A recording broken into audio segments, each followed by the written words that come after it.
This is the Reds POSTCAST, your instant game reaction for the Cincinnati Reds. Part of the Locked On Podcast Network, your team every day. Good evening, Reds fans, and welcome to another Reds POSTCAST. I am Tim Daniel. I have been covering the Cincinnati Reds in podcast form for 5 seasons at publications such as Late Night Reds and the Riverfront. Thank you all so much for hanging out with me tonight. As yet, we have another loss, but a little better, huh? Are we going to be a little optimistic? No, we're not going to be optimistic tonight. And as I try to figure out why my door is showing in the background, but guys, they scored runs. They lost, but they scored runs. And so I'm very excited to be here as the Reds do make a nice rally there at the end, being down 3-0, being no hit to the 7th, and bring it to a 2-run game and lose just like that with the rally coming up short. Guys, tonight's show, we're going to talk about it. We saw it finally on the MLB app. In-play runs popped up today. We hadn't seen that since Monday. So how about that?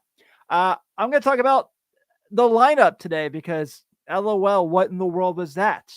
And I said some things last night that I was probably wrong about. And so I want to make sure I get to that. And I want to own my mistakes, guys. I feel like I owe it to everybody to own my mistakes. So we're going to talk about that as well. But first, here's what we're talking about. This is what you'll be talking about. Today, the Cincinnati Reds lose yet again. That's the bad news. A 3-2 loss. They're now on a 4-game losing streak early in the season. It's a bummer. You want to see better. You want to see them win some games. I think they're going to win some games. But today, they put some at-bats together. They looked lifeless for 6 innings. Lifeless. I mean, literally, looked like they couldn't do anything. To the point that Ellie De La Cruz is trying bunts, which, by the way, I know yesterday I went on the whole spiel about stop bunting. I was completely okay with that. When you haven't scored in as many innings as they had, yeah, I'll take that bunt. And I mean, the first baseman just hangs onto the bag. So who knows what happens if he gets there. I know you guys hate that I'm positive and I contribute to the loser mentality of the Cincinnati Reds when I do such a thing, but I'm going to do my best to make sure I'm fair here. But obviously the issue is not necessarily that. Was just a weird night. They, 7 innings or no hit. This pitcher out there, I don't have him in front of me. Let me pull up the box score again real quick. Throwing 90 as max on his 4-seam fastball, and the Reds can't get on top of it. That's pretty rough. And you can kind of just see that. Obviously, there's a report coming out about some stuff running through the ball club, and they had quite a few guys out. But I'm not calling that an excuse because everyone goes through injuries at some point in the year. So that's what that is here. Forgive me, guys. I'm just pulling it up. It's Tyler Alexander. Tyler Alexander has a 5.10 career ERA. Held the Reds to a whomping no hits when he was in the game today. It almost looked like they were doing a tribute to the great Bob Uecker as Harry Doyle in Major League with That's All We Got, one gosh darn hit. I can't say the real thing. But they turned it around there in the pit. So there was improvement tonight. There was things that looked like they can potentially be getting out of the schneid. And it was on the night that we've seen this great starting pitching streak. It was on the night the starting pitching has been the worst this week.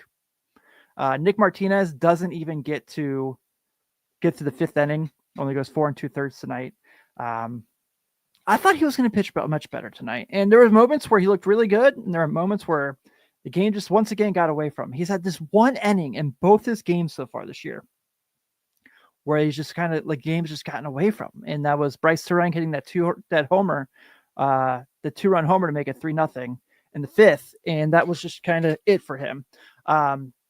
It's frustrating. It's really disappointing. You don't want them to lose 4 in a row this early in the year, especially been waiting so long for the season, but they made a run at it. I mean,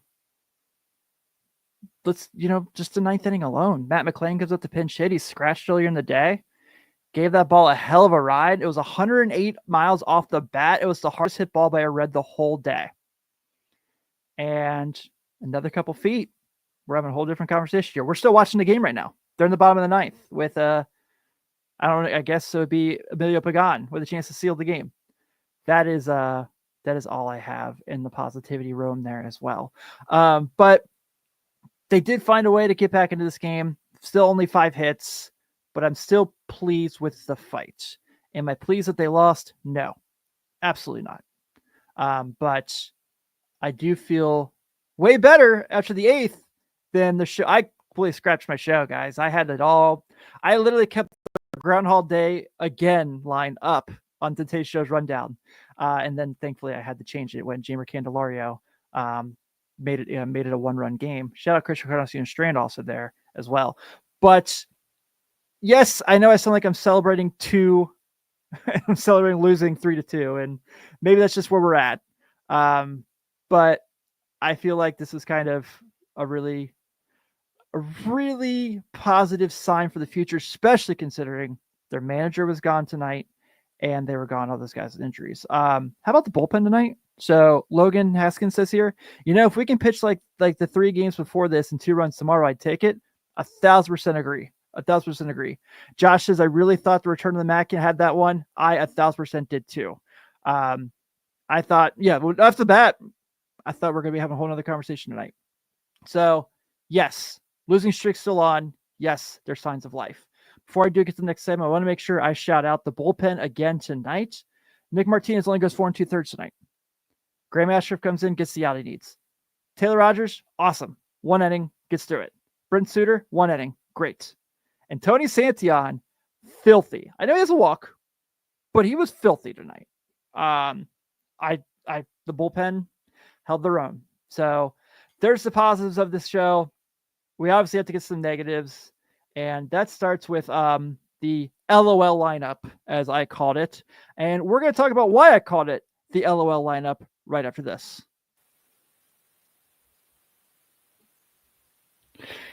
Get the supplies you need from the site made for the skilled trade Supply House. Whether you're in plumbing, HVAC, or electrical work, Supply House is a reliable way to order products online. Their easy-to-use website is packed with helpful resources and the latest product info to help you get the job done right.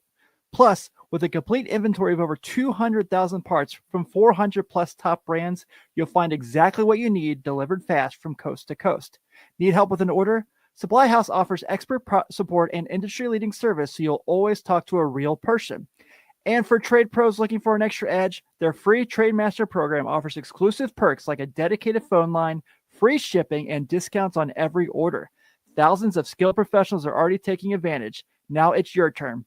Join the Trade Master program today at supplyhouse.com/TM and start ordering plumbing, HVAC, and electrical supplies with just a few clicks. Plus, use promo code S-H-5 for 5% off your first order. That's supplyhouse.com.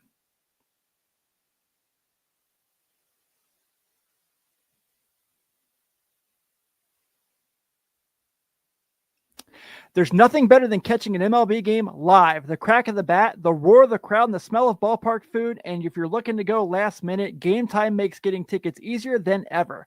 With last minute deals, all-in pricing, and a lowest price game guarantee, Game Time takes the stress out of buying MLB tickets, plus tickets drop as the game gets closer, meaning you can score an incredible deal. Me, I love when I get to take my family downtown to the banks. I like going to Holy Grail, having a quick bite to eat, maybe getting a beer or two, watching as the prices go down closer and closer to game time, and then hopping in. It's my favorite thing to do. Catch a game at the lowest price possible. Take the guesswork out of buying tickets with Game Time. Download the Game Time app, create an account, and use code LOCKEDONMLB for $20 off your first purchase. Terms apply again. Create an account and redeem code LOCKEDONMLB for $20 off. Download Game Time today. Last minute tickets, lowest price guaranteed.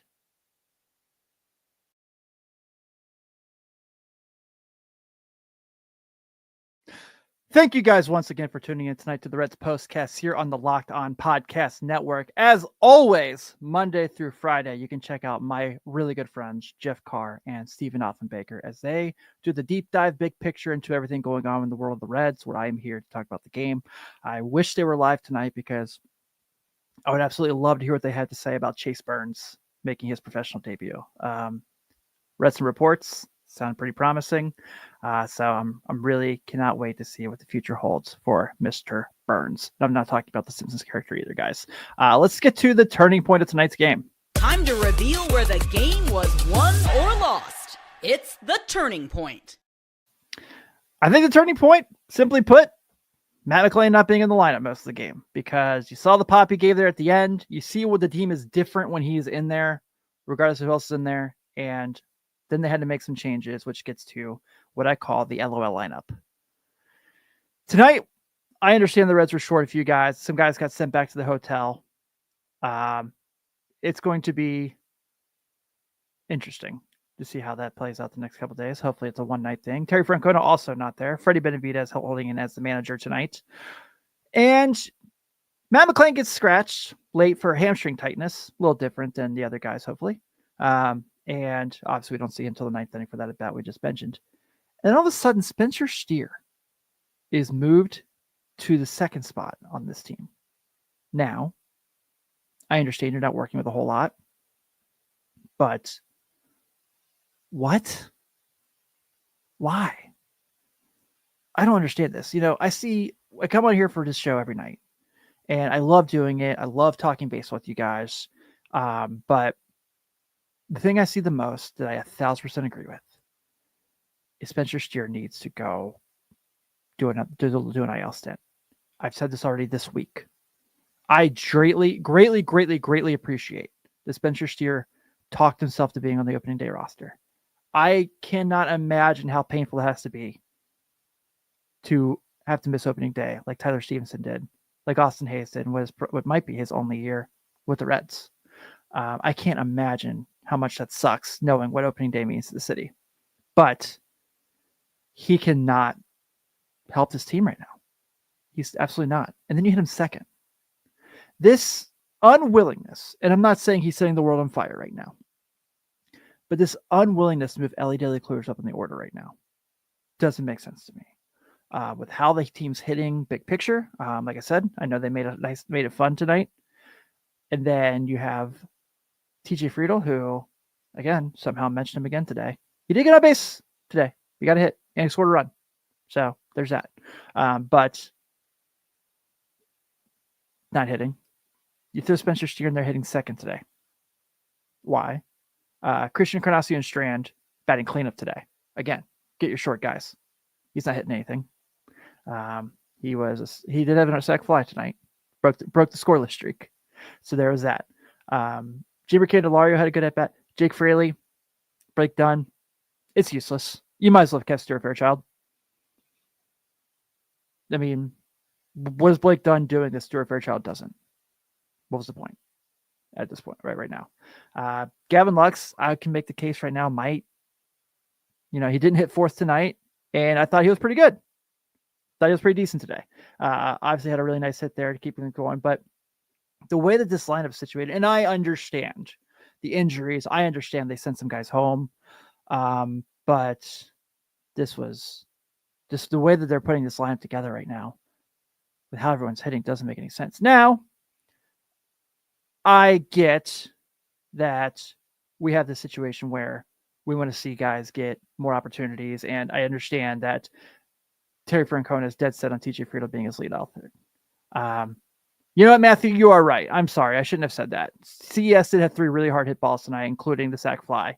That was unfair of me. But thanks, Pierre. I appreciate that. But with that being said, they got to get some stuff figured out here. Obviously, we all know that. I'm not saying anything you guys don't already know. But something's got to give. And maybe tonight was the start of something giving. Maybe tonight was the streak. They broke the scoreless streak. So maybe tomorrow they break the losing streak. Brady Singer's on the mound. Last time he was on, he got an awful lot of run support, right?